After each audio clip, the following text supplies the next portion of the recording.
Headed to the Bay Area. We were all a little bit nervous because we thought we didn't have anywhere to stay, and we were planning on doing some more bandit camping and finding spots to just crash out.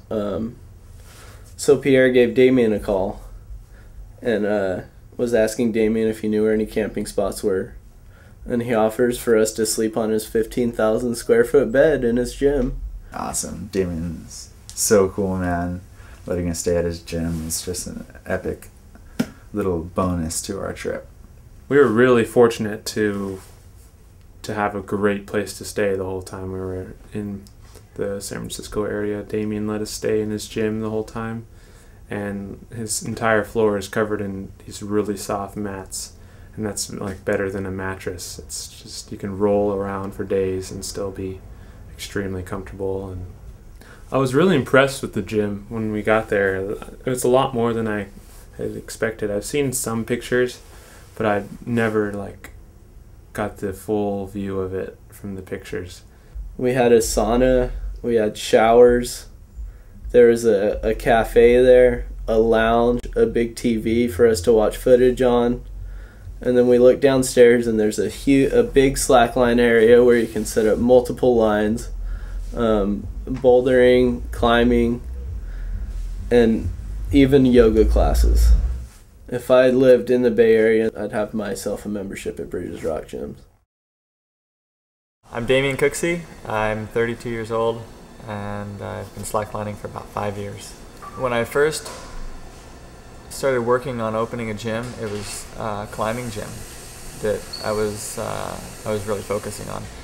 And during the time of when I started working on the business plan for the climbing gym, I was introduced to slacklining. I started slacklining, and sort of it just evolved into becoming a climbing and slacklining gym.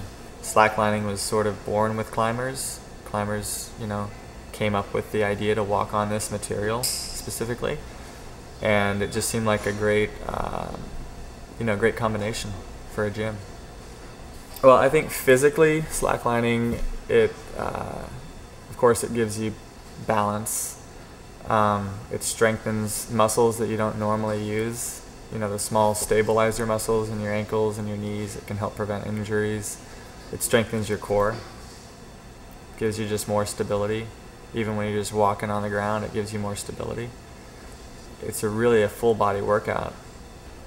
Another way to sort of show people that it's something worth getting into is if they do anything at all that has to do with balance, which we all do. Obviously, we're walking around, we're doing whatever, but if they do anything at all that has to do with balance, that's a dynamic kind of sport like skiing or snowboarding or surfing, that slacklining can totally help their performance in that sport, because it's such a concentrated focus on balance.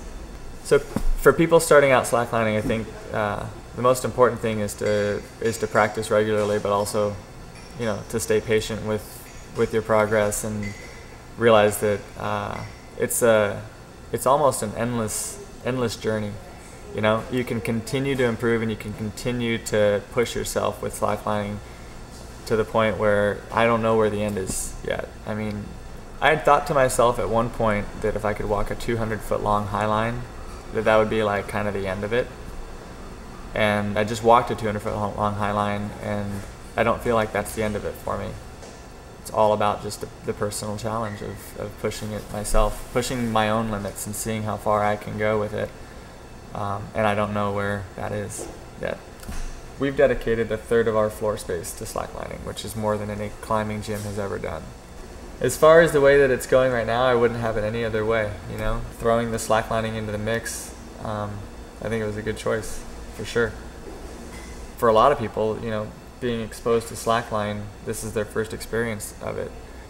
If they're not totally fascinated by it, they're at least curious. What is this? What can it do for you? We've seen people that had very little interest in it in the beginning, now totally coming regularly just to slackline.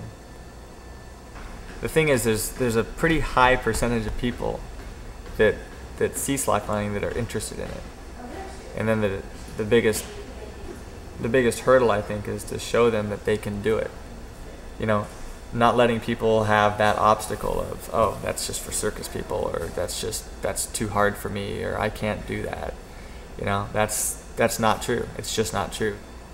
And you know, what really motivates me about the gym is seeing people come in here and like totally love it. I mean, you can't ask for more. It's awesome.